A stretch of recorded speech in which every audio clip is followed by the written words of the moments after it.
Baik, bismillahirrahmanirrahim. Assalamualaikum warahmatullahi wabarakatuh. Waalaikumsalam.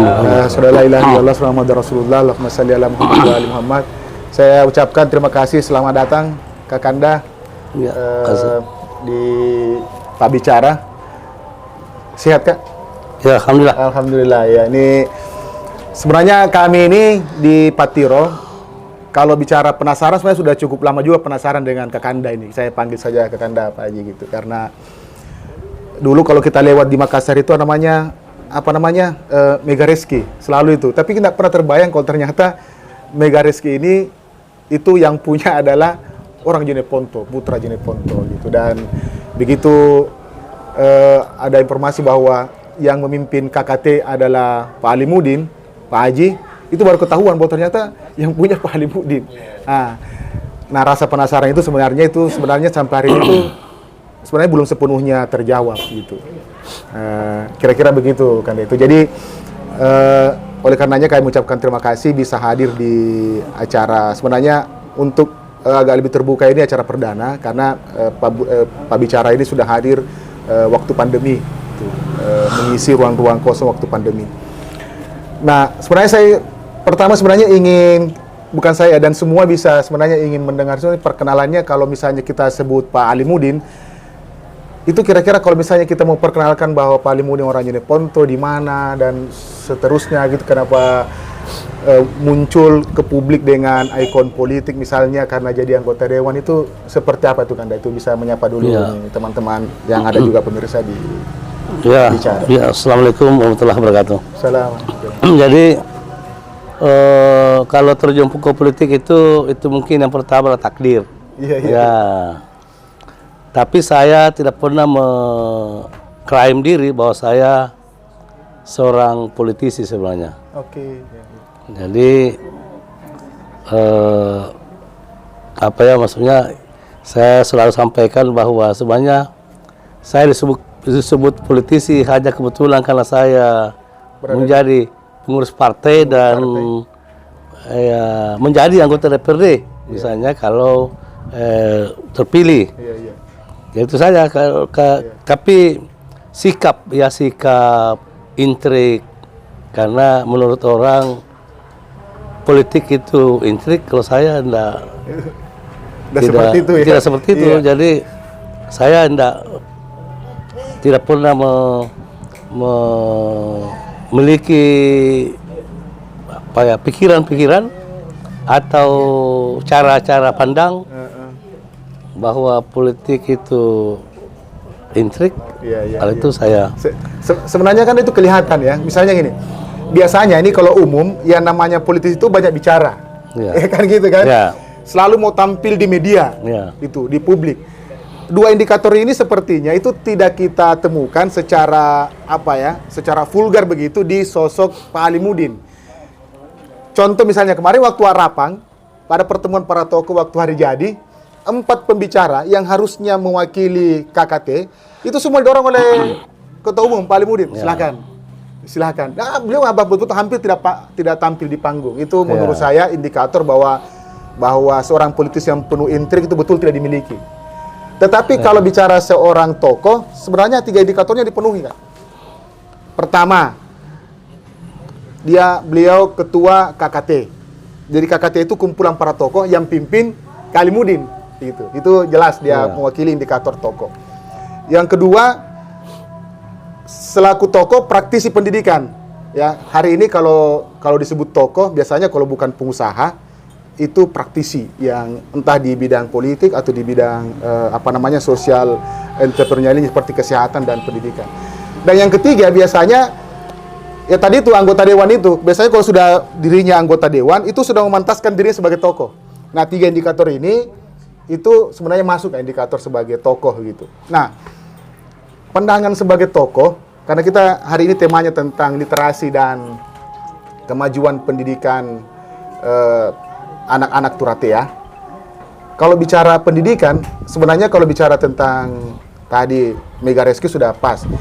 Tapi sejak kapan kepikiran kayak itu bahwa kemudian saya akan mengambil jalur pendidikan yang notabene-nya membangun misalnya perguruan tinggi itu kan. Sejak kapan itu berpikir seperti itu? Jadi terkait dengan tampil, jadi Iya. saya cenderung untuk tidak tampil sebenarnya. Oke. Misalnya saya di KKT, saya serahkan biasa sekjen. Iya. Kalau ada ditanya wawancara sekjen atau Iya. wakil ketua bidang komunikasi. Iya, Nah, di perguruan tinggi ya begitu. Iya. Di perguruan tinggi ya sudah kasih rektornya atau kasih wakil ketua yayasan. Ya. Iya. Kami cenderung tidak, ya sudahlah kasih yang lain ya untuk dimintai tanggapan atau pendapat. Saya sejak 95 sebenarnya saya aktif di pendidikan. 95. Ya, Megareski dibangun tahun 2004. 2004. Ya, jadi saya 95 sudah menjadi pengurus yayasan, sekretaris. Iya. Badan pengurus harian karena bukan pemodal. Iya. Saya hanya modal tenaga dan pikiran. Iya. Tahun 95 kami mendirikan Akademi Perawat. Iya. Ya, Akademi Perawat Makassar namanya. Oke. Yang dulu dikenal Yapma. Saya ya itu sejak tahun 95 itu. 95. Ya. Sejak 95 itu masih Orde Baru. Iya. Ya. Kemudian tahun 96, Oke. 96 itu kami membuat langkah terobosan yang pada zaman Orde Baru ya mungkin terlalu berani. Iya. Kami mendirikan Akademi Perawat Kesehatan di bawah Dikbud. Oke, iya kan. Yang dulu tidak boleh Nggak boleh. karena menurut orang kesehatan ya kesehatan itu harus diselenggarakan oleh orang kesehatan, Iya. yaitu Departemen Kesehatan dulu. Oke, iya. Kami mendirikan Akademi Perawat Kesehatan Oke. yang sampai ya karena Orde Baru yang sampai tidak keluar izinnya. Iya. Tidak keluar izinnya 96. 96. Akademi Perawat Kesehatan yang membuka 3 jurusan, gizi, keperawatan dan akademi hiperkes, Iya. higien kesehatan dan keselamatan kerja. Sehingga dengan itu lahirlah surat keputusan bersama 2 menteri. Oke. Kalau izin dikeluarkan oleh kesehatan, rekomendasi Dikbud. Oke. Kalau izin dikeluarkan Dikbud, rekomendasi kesehatan. Tapi kalau Depkes keluarkan izin, gampang keluar rekomendasi di Dikbud. Tiba giliran Dikbud mengeluarkan izin, tidak bisa keluar rekomendasi di sini. Iya. Akhirnya kan sekarang semua kembali ke Dikbud.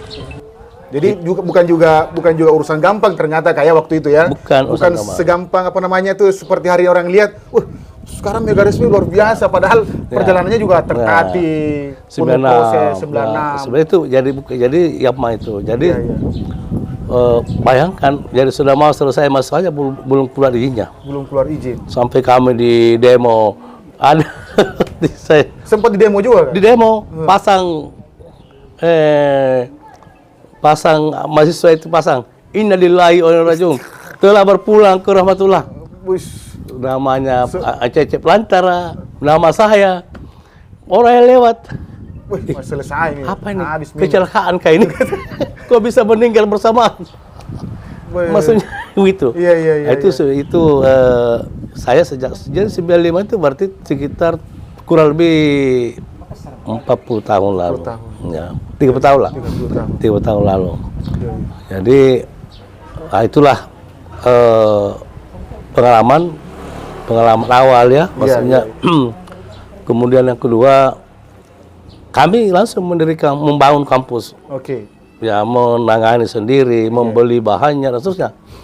Jadi itu pengalaman-pengalaman. Dan alhamdulillah ya dengan pengalaman itu ya bisa lahirlah ya kita bikin perguruan tinggi sendiri. Ya, yang kita bina sendiri. Tapi itu kan sudah kepikiran bahwa suatu saat investasi yang awalnya mungkin ya cukup tidak mudah prosesnya, tapi kemudian hari ini sepertinya akan menjadi investasi untuk anak masa depan, anak-anak Jinepon. Tapi kami sudah terpikirkan waktu itu atau gimana itu kayak itu prosesnya? Ya, jadi memang suatu pengalaman pahit itu hanya indah pada saat kita ceritakan. Iya, satu pengalaman pahit akan indah ketika nanti diceritakan nanti gitu. Ya, gitu. hanya indah pada saat kita ceritakan. Iya. Tapi pada saat kita alami. Iya. Oke, saya ulangi dulu biar tidak lupa. Iya. Jadi satu pengalaman pahit akan indah ketika kita ceritakan. Tidak, hanya Akan indah. hanya indah pada saat kita ceritakan. Hanya indah pada saat Sejarahnya. kita ceritakan sejarahnya. Tapi pas dialami, itu waduh, sakit sekali. Iya. ya, jadi saya kira para pejuang-pejuang kan juga begitu. Betul. Jadi ya para pejuang-pejuang kita itu kan nyawa. Iya. Nyawa taruhannya. Tapi mereka akan ceritakan dengan indah saatnya. Tapi pada saat itu dia dialami itu seperti tadi di demo ditulis kembali lagi itu kan pahit sekali sebenarnya kan gitu. Bahkan berpikir jangan-jangan sudah tidak bangkit ini, tapi akhirnya waktu membuktikan kita hari ini masih eksis. Tapi sebenarnya segala sesuatunya saya selalu sampaikan termasuk kepada di kampus. Ya sebenarnya saya selalu sampaikan bahwa dulu kami waktu itu kan saya masih digaji masih, tapi saya tidak pernah ukur tenaga saya. Saya tidak pernah hitung berapa gaji saya. Tapi jam waktu saya itu pagi sampai malam. Jadi sebenarnya keikhlasan itu yang paling menentukan. Jadi dengan membangun sebuah perguruan tinggi yang tidak gampang. Tapi saya selalu bersandar, wah, jadi memang agama ya. Maksudnya kalau Ustaz mengatakan kapan kamu ikhlas, insya Allah kamu akan dapat. Kalau bukan di tempat itu, tempat lain. Nah itu bekal saya untuk membangun kampus ini. Luar biasa nih ya.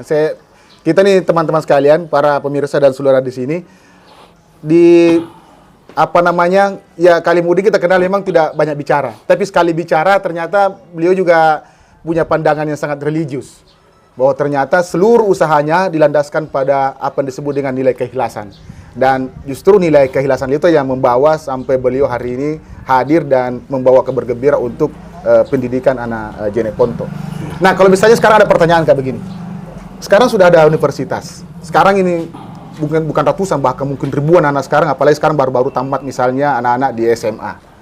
Itu bagaimana cara misalnya membuktikan bahwa Kalimudin ini itu betul-betul punya passion terhadap pendidikan Jeneponto dengan sekarang banyak mau mendaftar, ada universitas, itu gimana Kak gitu kita mau? Ya, jadi tapi bukan hanya untuk Jeneponto sebenarnya. Jadi justru itu di perguruan tinggi ini kita ada falsafah ya. Falsafah pendidikan. Pendidikan adalah ibadah. Itu falsafah pendidikan yang kita coba dari awal. Jadi yang pertama kita berharap bahwa orang yang mendaftar, jadi kita sudah sampaikan malah waktu pileg, sekarang juga kita sampaikan keliling-keliling. Saya keliling-keliling tidak berbicara politik. Saya berbicara kehidupan. Jadi kalau saya keliling ke waktu pemilu legislatif, saya tidak berbicara tentang politik praktis. Tapi saya berbicara tentang kehidupan. Kehidupan yang saya ceritakan adalah kehidupan pribadi. Bahwa saya bisa begini karena pendidikan. Ya, hanya dengan pendidikan dalam sebuah keluarga, insya Allah bisa berubah. Karena ya kami alami sendiri. Kami sejengkal tanah orang tua tidak mewariskan. Kami selalu sampaikan, kami hanya diwariskan satu, kami dilahirkan. Yang kedua, kami disekolahkan. Itu warisan yang tidak ternilai, yang mungkin kalau harta itu akan habis. Dan banyak pengalaman di keluarga kita juga di kampung. Begitu seorang pengusaha, seorang pedagang, tapi mereka tidak pendidikan anaknya diabaikan. Pendidikan anaknya diabaikan sehingga ya satu generasi apa yang dihasilkan orang tuanya itu hilang. Itu hilang. Tapi kalau pendidikan insya Allah akan terjadi perubahan dalam kehidupan. Memang tidak tidak instan. Tapi itu proses karena memang pendidikan adalah investasi, itu akan kelihatan pada 5 tahun, 10 tahun, 15 tahun.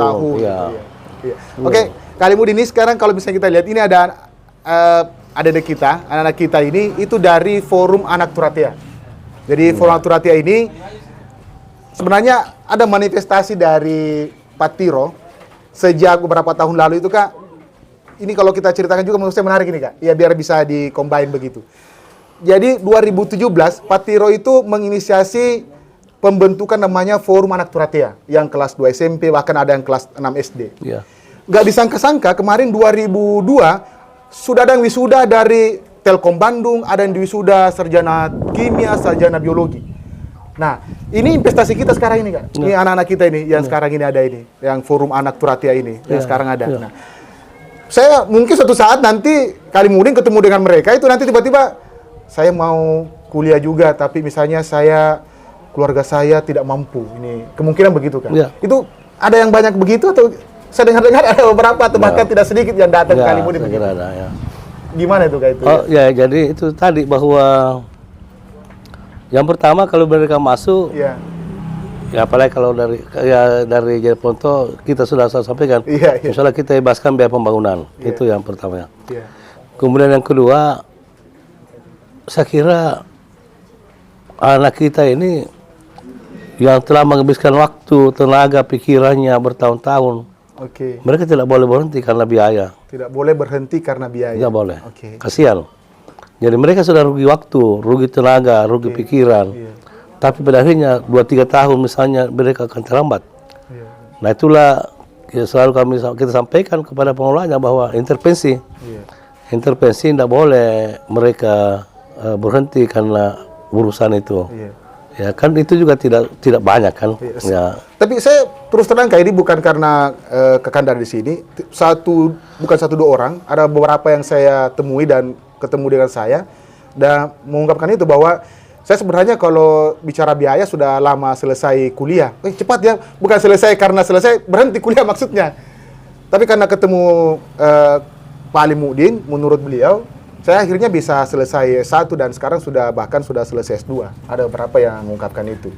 Nah, apakah itu juga menjadi bagian dari vision atau bahkan sudah dipikirkan, sudah cita-citakan bahwa suatu saat saya betul-betul akan melakukan itu untuk anak-anak Jaya Ponto itu?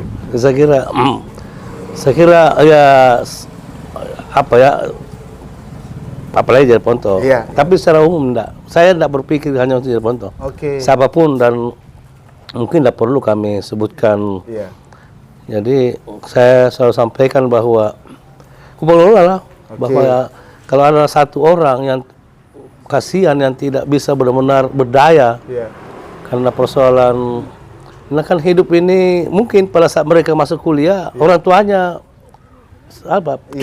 cukup. Tiba-tiba perjalanan waktu, tiba-tiba orang tuanya misalnya kolaps. COVID kemarin banyak yang betul-betul habis gitu. Apakah anaknya harus jadi korban? Ya, jadi itu yang saya kira harus yang kita tangani dan ya saya pikir insya Allah ya orang ustaz mengatakan tidak akan ada orang miskin karena membantu. Nah itu memang betul. Sebenarnya ya kita cerita lagi namanya kalau maksudnya mungkin kita tidak mampu mendirikan perguruan tinggi. Kalau itu kayak kita ini hitung matematis tentang kehidupan. Jadi kehidupan ini tidak bisa dihitung matematis. Misalnya keluar uang berarti habis enggak? Enggak seperti itu. Nah itu sudah kita alami sendiri. Jadi kita alami dan alhamdulillah. Berkah ya. Ini ada kopi Pabicara. Jadi teman-teman sekalian ini kita ada suguhan dari, kalau di podcastnya itu ada namanya Yanti ini Wandi di sini. Ada Wandi, siapkan kopi Pabicara. Bila dinikmati kan ada pisang goreng bisa dinikmati Kak. Nah, ini kan di akhir-akhir ini sempat kan Kalimudin sempat anggota Dewan Provinsi Prode kemarin sebelumnya. Sempat off dulu, kemudian sekarang terpilih lagi.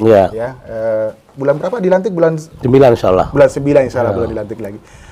Nah, biasanya apapun perjalanannya itu sekarang sudah pasti identik dengan kegiatan politik lah, apalah gitu misalnya gitu kan. Apalagi misalnya kita dengar lah ya, ini bukan rahasia lagi, bukan rahasia yang sudah dipublis juga bahwa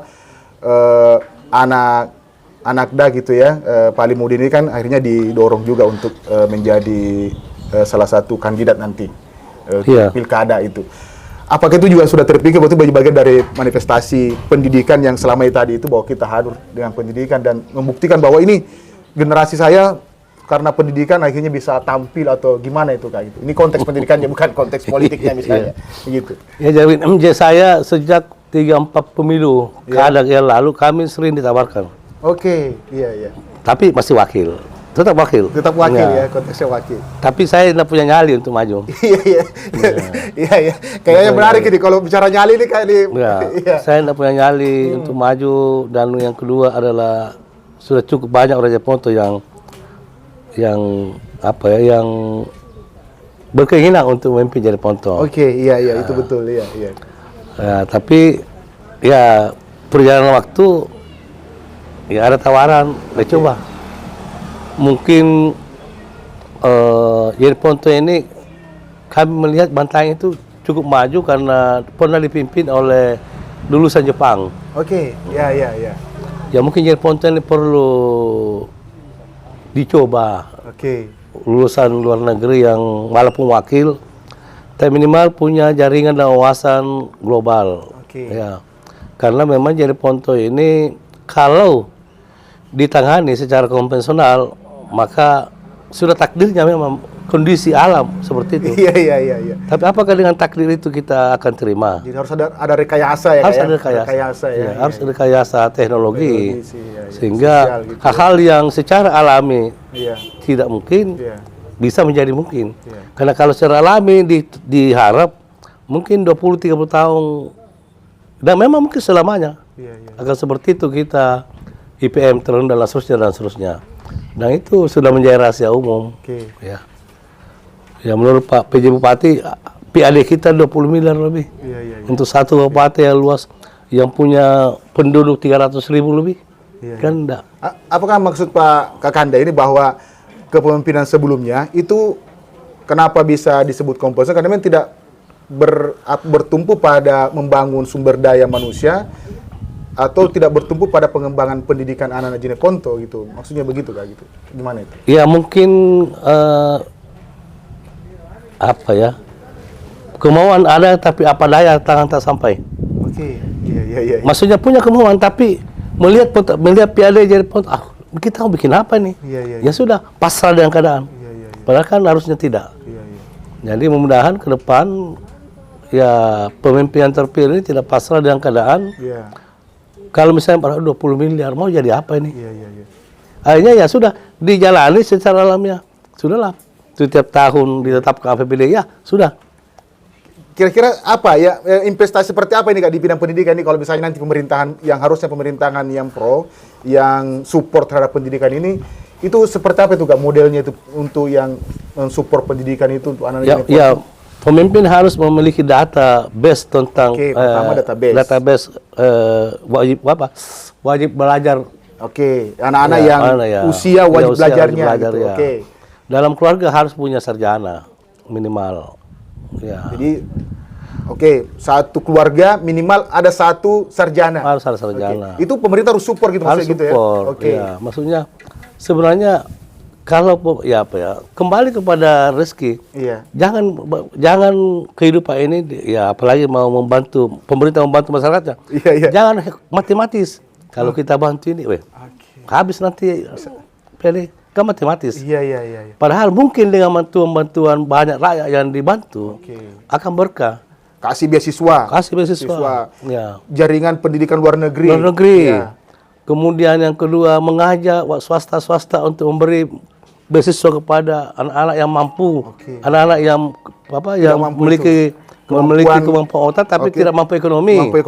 Kasihan kan kalau mereka sangat mau tapi orang tua tidak berdaya. Kan kasihan. Anak-anak ini kan maksudnya mereka betul mereka harus merenungi nasibnya. Saya pintar. Ya. Tapi orang tua, aduh nak, saya tidak punya uang. Mau jadi apa coba? Nah itu kan harusnya pemerintah membawa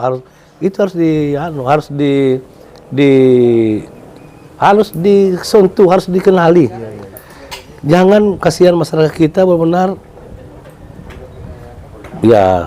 tidak berdaya dengan apa yang betul-betul pemerintah harus punya semacam desain untuk memajukan pendidikan itu, yang tadi itu, yang Iya. 5-6 poin disebutkan Iya. itu kayak gitu. Iya.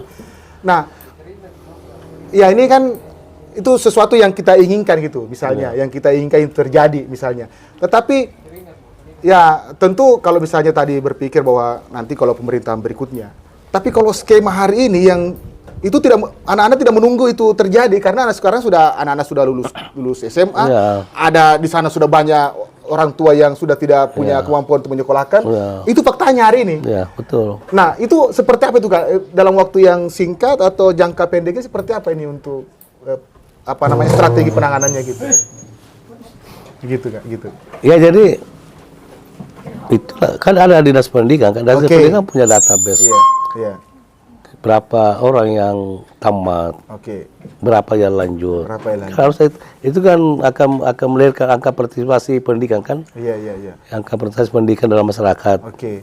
Nah, kalau itu tidak dimiliki, memang agak susah. Oke. Agak susah kita menangani masalah kemasyarakatan.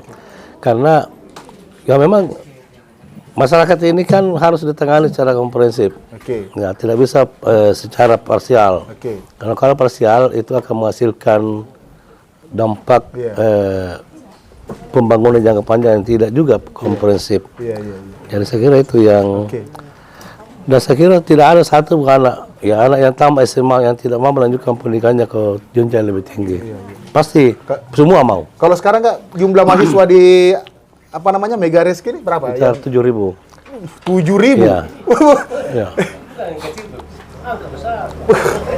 Oke ya, saya ulangi. Jadi jumlah mahasiswa sekarang di Megareski ini 7.000. Iya. Orang Jeneponto ada tanya berapa orang Jeneponto atau Mungkin 10% lah. 10% dari situ ya, berarti 700 ya, enggak main-main ya. Jadi kalau beliau itu bicara tentang bahwa punya kepedulian terhadap pendidikan secara praktis itu udah buktikan.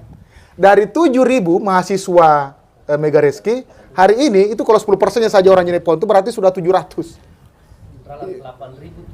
8.700 persisnya. Berarti 800 dong berarti harusnya gitu ya. 800 anak-anak Jeneponto yang di sana kalau 10% misalnya. Gitu ya. Berapa? 100 yang terdata. Itu yang sekarang yang berarti yang tamat kan udah ada ditulai, sudah ada yang tamat dan seterusnya. Tamat ya, Sudah yang tamat dan seterusnya. Ya. Tapi ada pertanyaan yang agak boleh disebut agak menggelitik ini. Ini Megareski. Itu karena ada hubungannya dengan partainya Kakanda tuh Mega apa gitu, tiba-tiba jadi Mega gitu atau gimana tuh kayak itu? Ini Jadi begini, ada. ada ternyata ada. Gimana tuh? Jadi begini. Jadi tahun 2004, Iya. 2004 itu Ibu Mega kan masih presiden. Oke, iya 2004 Bu Mega presiden ya. Ya catat ya. Iya. Lahir anak bungsu. Oke. Karena perempuan, Iya. saya namakan namanya Mega. Oke, iya. Clear ya, jelas ya. Iya. Lahir Nah, namanya anak Mega. bungsu jadi dikasih nama Mega karena perempuan. Ya, Oke. Mega. Iya. Karena saya terpilih jadi anggota DPRD, Iya. akhirnya saya nyatakan itu rezeki. Oh, iya. Akhirnya Mega Reskianti. Mega Reski. Iya. Jadi ternyata perkiraan orang dan saya juga tidak salah-salah amat begitu. Ya. Ada juga hubungannya. Ada Ya, Mega, ada benang-benangnya. Ada ya, ada yang bertanya juga ternyata, ada yang rapor yang bertanya. Ada juga. benang-benangnya. Oke.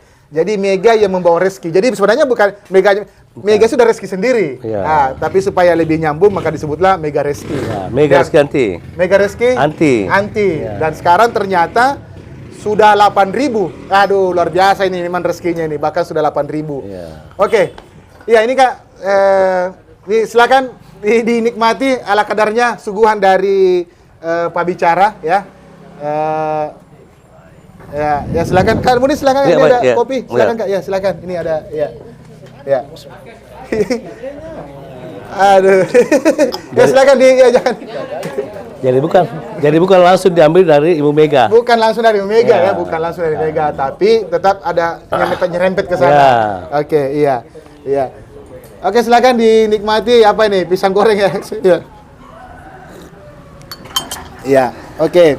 Baik, teman-teman sekalian. Jadi kita sudah coba mengulik memang tidak begitu tuntas karena Pak Bicara dengan narasumber Kalimudin ini Itu masih kita akan agendakan lagi ya, agendakan lagi dengan tentu tema dan topik boleh jadi sama, boleh jadi juga masih berbeda.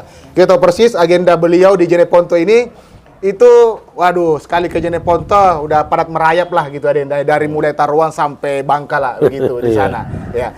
Nah, tapi ini ringan-ringan saja nih, Kak. Ini persiapan untuk pelantikan seperti apa ini? Pelantikan untuk kedua kali DPRD provinsi seperti apa ini? Persiapannya sudah? Saya insya Allah keempat kali nih. Oh, sudah yang keempat kali? Ya, insya Allah. Ya. Oke. Sejak 99. Wah, ini saya sendiri baru tahu lah, saya tahunya cuma 2 kali. Ternyata sudah 4 kali.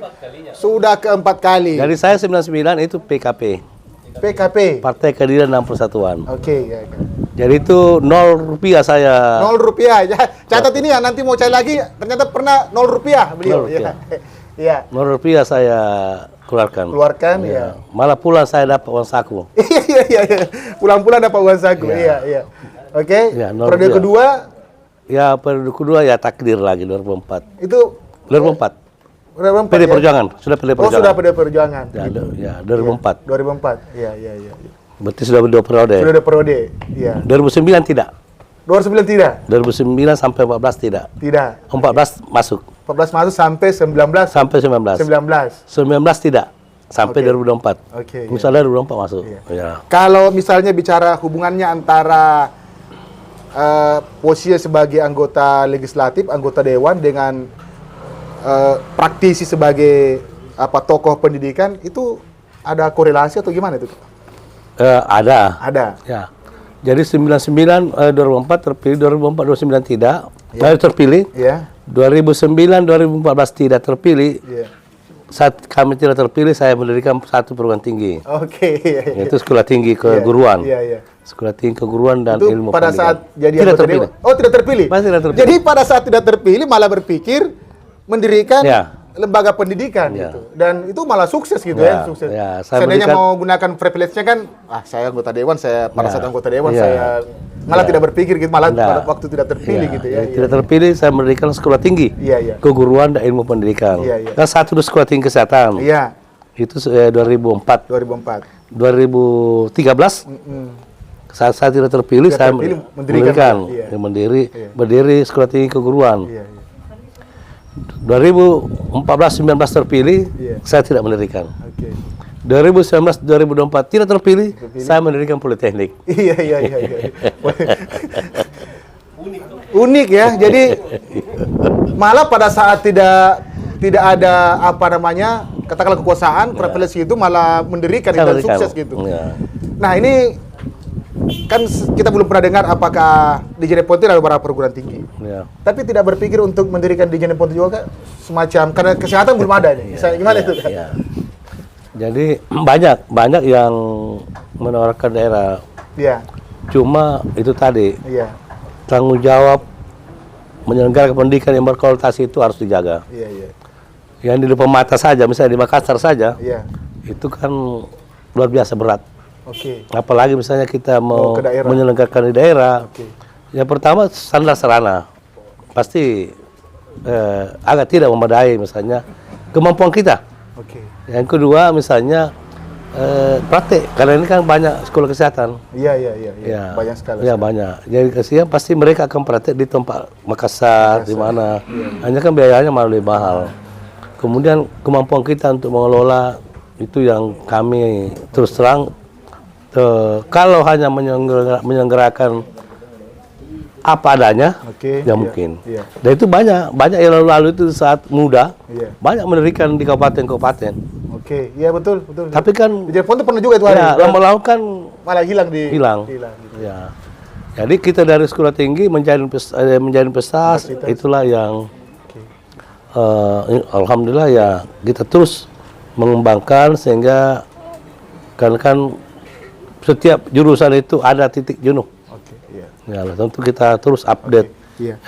update jurusan-jurusan yang Dibutuhkan yang sekarang ini ya, dibutuhkan di dunia masyarakat. kerja, Ya, dibutuhkan ya. di masa. Oke. Ya. Mungkin ini terakhir Kak ini karena ini temanya tentang literasi dan masa depan pendidikan anak Turate ya. Tentu kita ingin mendapatkan satu pesan dari Kakanda Ali Mudin ini terkait dengan ayo anak-anak muda Jeneponto, anak-anak Jeneponto, pendidikan penting. Nah itu seperti apa pesannya untuk bukan hanya mungkin anak, mungkin pemerintah juga atau kita semua orang tua itu gimana itu Kak pesan? Ya, jadi saya kira ya kepada anak-anak kita ya yang masih usia sekolah. Yang pertama harus melanjutkan pendidikan. Kemana? Sekarang banyak perguruan tinggi. Jangan karena kita tidak lulus di negeri, kita putus asa. Sudah banyak swasta. Banyak swasta yang juga tidak kalah pentingnya dan jurusan-jurusan yang update tadi gitu ya. Update, sesuai dengan kebutuhan masyarakat gitu sehari ini. Jadi itu yang terkait dengan biaya nggak usah dipikir, jangan dipikir. Karena saya selalu nyampaikan ada 3 hal hidup yang kalau kita tunggu biaya, kita tidak akan pernah menjalani kehidupan itu. Yang pertama, kalau kita ingin bangun rumah, lantas kita ingin kumpulkan uang, maka sampai tua kita tidak bisa mendirikan rumah. Ini saya sebelum melanjutkan, ini saya mau coba biar kita ini. Pertama, jangan berhenti sekolah, mengejar pendidikan hanya karena berhitung biaya. Padahal di luar sana sekarang orang malah berhitung biaya untuk kuliah. Tapi tadi udah jelas tadi bahwa kalau menunggu biaya itu pasti tidak akan sekolah. Tidak akan sekolah. Karena pasti membutuhkan biaya. Itu satu. Yang kedua Kak, gitu karena ada tadi 3 prinsip. Jadi tadi yang pertama bangun rumah. Yang kedua adalah orang yang mau lanjut pendidikan. Kalau orang mau lanjut pendidikan, mau misalnya orang tua berapa biayanya? Itu sampai selesai itu sekitar 30 juta misalnya. Orang langsung kaget. Di mana mau ambil uang? Sudah. Kalau ada pendaftaran 100.000, 200.000 atau malah sekarang ya ada perguruan tinggi malah tidak ada uang pendaftaran. Daftar saja dulu. Kalau sudah lulus banyak jalan. Iya. Dicatat ya ini ada pokoknya ada kesempatan daftar. Gitu. Daftar dulu. Nanti kalau udah lulus banyak jalan katanya. Gitu banyak jalan. Kemudian yang ketiga orang mau kawin. Iya. Kalau orang mau kawin mau mengumpulkan uangnya, maka mereka tidak akan pernah mau kawin, tidak akan pernah kawin, karena tidak akan pernah terkumpul uangnya. Yang apalagi sekarang mau naik mahal. Iya. Lamar dulu. Lamar saja. Lamar saya dulu. Ada jalannya. Banyak jalan ya. Ini kan plus dulu tuh beliau Pak Ali Mudi ada 3 jalan. Oke, baik. Dan yang terakhir. Kita harap pemerintah hadir. Tidak boleh masyarakat kita menjalani hidupnya dengan tidak berdaya. Itulah peran pemerintah untuk hadir mendampingi masyarakat yang tidak berdaya.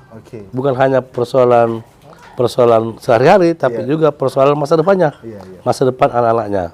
Karena masa depan anak inilah masa depan keluarga dari orang tersebut. Gitu.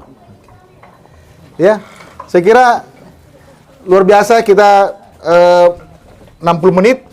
Bahkan tidak terasa, mungkin sudah lebih ya. Kita bersama dengan Ketua Pengurus Pusat Kerukunan Keluarga Turatea, Bapak Dr. Ali Mudin, SHMH, dan kita sudah sama-sama di sini.